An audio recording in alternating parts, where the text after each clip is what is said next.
وہ پوچھتی ہے کہ استخارہ ہم کب دعا استخارہ کب کرتے ہیں اور وہ کس کام کے لیے ہوتا ہے؟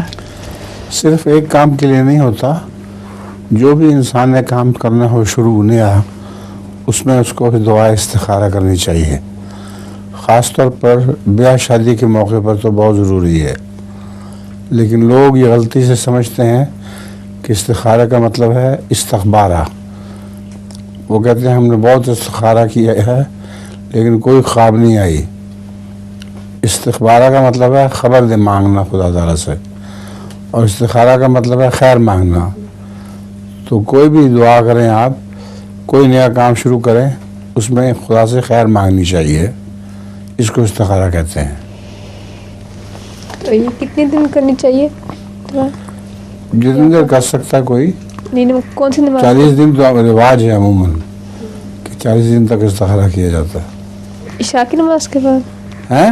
کون سی نماز کے بعد پڑھنا چاہیے؟